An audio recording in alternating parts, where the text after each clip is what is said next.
50 of Tackle the Feelings Before the Behaviour. And this is quite an exciting vlog for me to do today because 50, it's been over a year and I've just been chugging away, starting this little business slash mission of mine of Tackle the Feelings and just putting things out there that I've been frustrated are not out there and accessible to people. And it's taken a while for me to find my feet, and finally things are starting to slowly progress, and I'm very excited to say that it's 50 videos I've made so far. So yeah, this one I wanted to make a video on the steps, the 4 steps to emotional regulation, because this is pretty much the formula. And the formula seems quite simple for emotional regulation, and in the grand scheme of things, it actually is. Where it gets challenging is when we try to implement it, but we're breaking our old systems and ways of doing things and ways of thinking about doing things. And we're programmed to think certain things in parenting, and we worry because the majority of people are still parenting in the old ways. And we're trying something new, and whenever there's change, it's going to feel clunky, it's going to feel not right. You're questioning things that your parents taught you or that the most important people in your life taught you, and you're challenging that in everything that you believe, and that's where the difficulty comes in. So don't think that these are simple, but why can't I do it, or this just doesn't feel right. That's normal.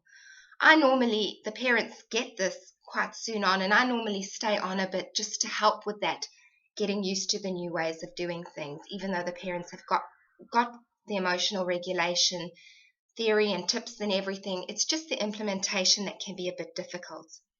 So emotional regulation is basically just helping your children manage their emotions. And the reason this is so important is because when you're little, when you're under 5, you don't have that thinking part of your brain, the cortex, developed yet. So you're not thinking ahead, your memory's not very developed, you're not making associations. So if it was kind of like this one in this situation, it's going to be like this in this situation because they're pretty similar, all that type of thing. Those higher functioning thoughts that we have, children haven't got the ability to have those yet. They're also not premeditating behavior. They live in the present. So they have all the same emotions as us, all those big feelings, all those overwhelming, difficult feelings and reactions and everything.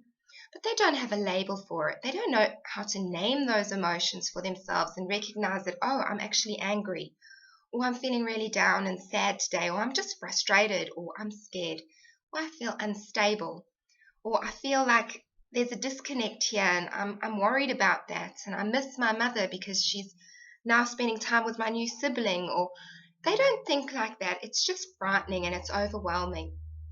And they're learning how to process and manage those emotions themselves.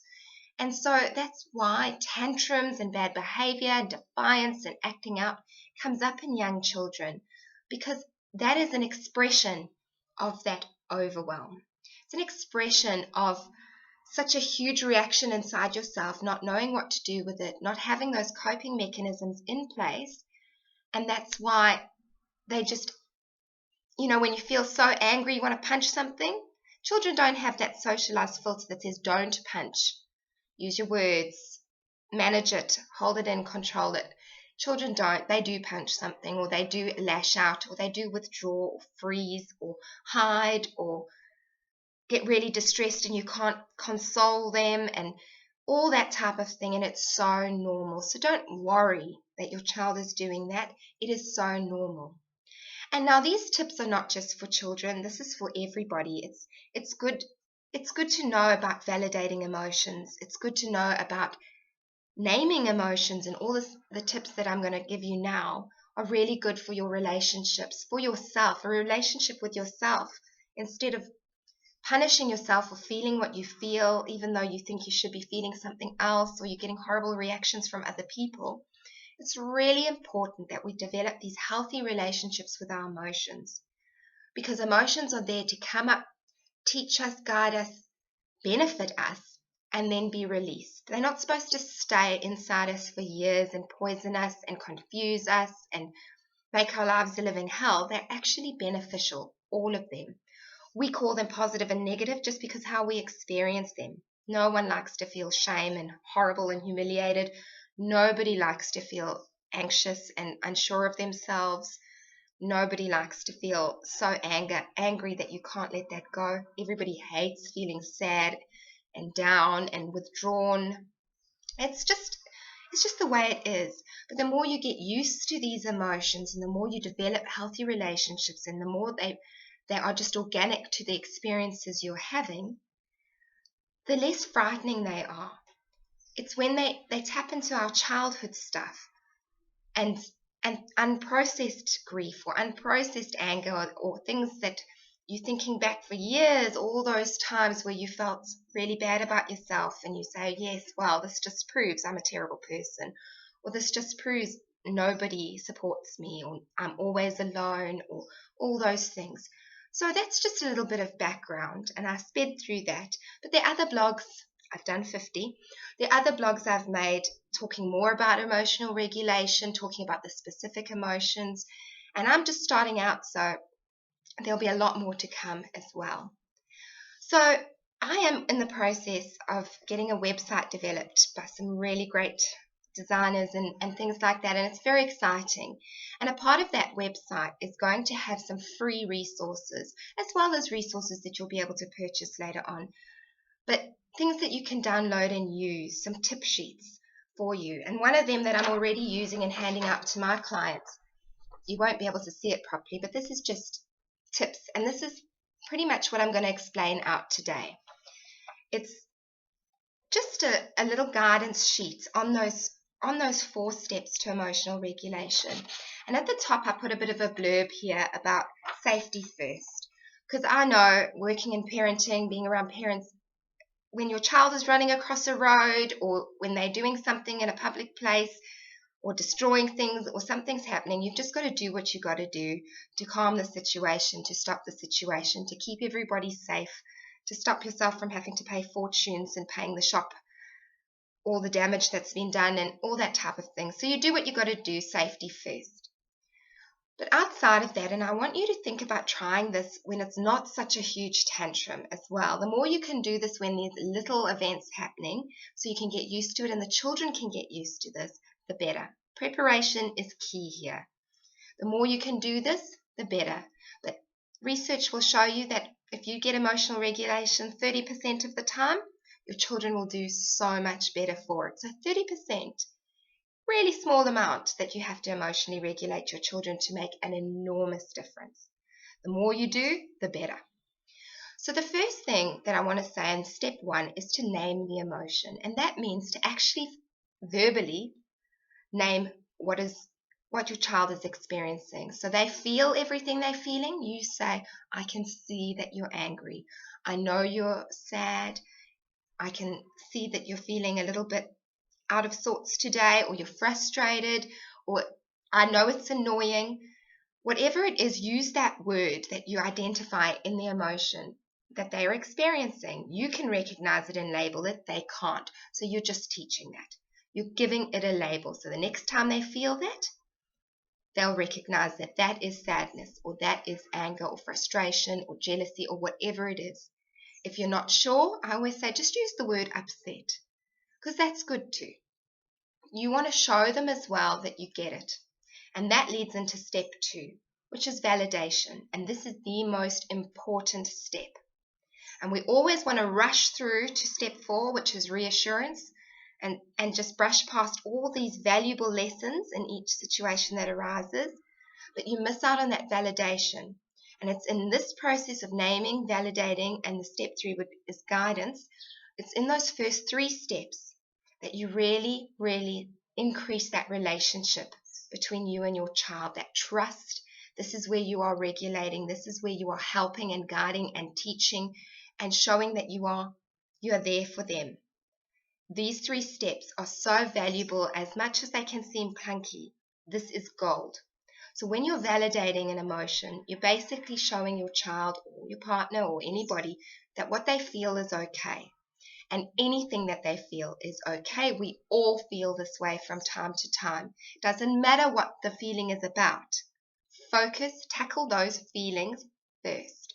Whatever that is, you're going to be, it's okay that you feel angry. Then you get to step 3, which is guidance, but it's not okay to hit, or it's not okay to break this. So you can feel anything.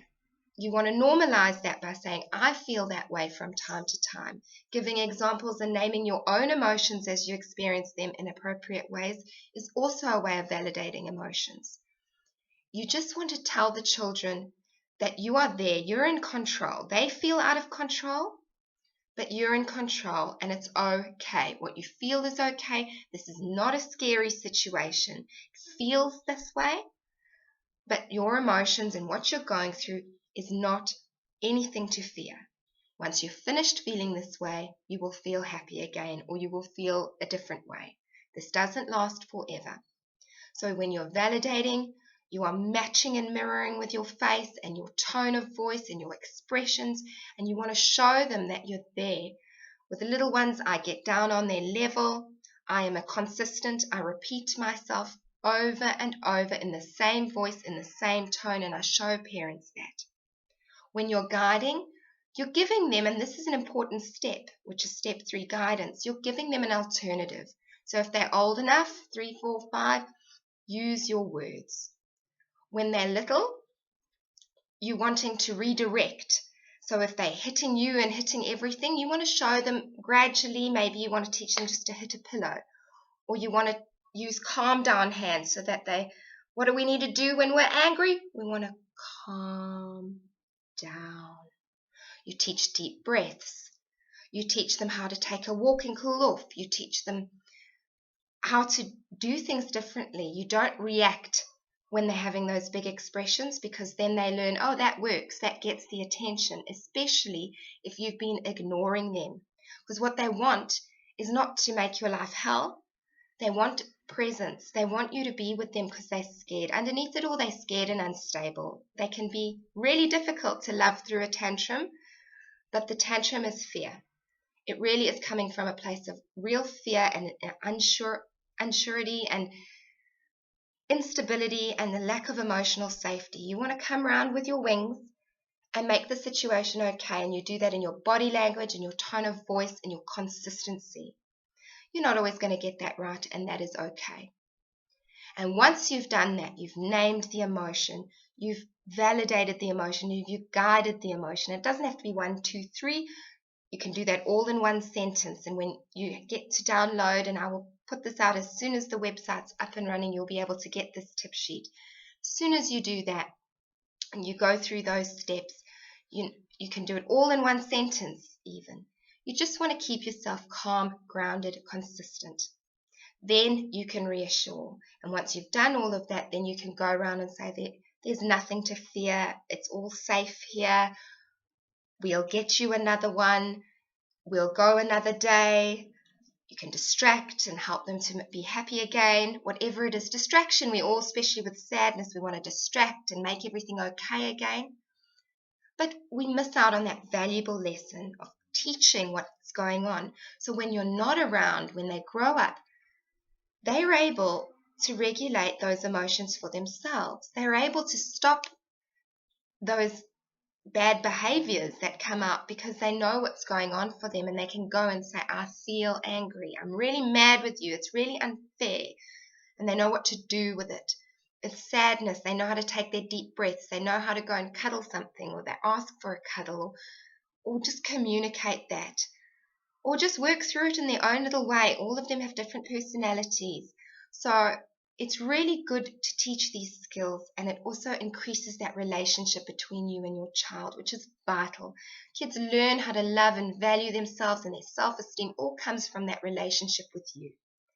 So if you can try and get these steps right, you name, you validate, you guide, and then you reassure.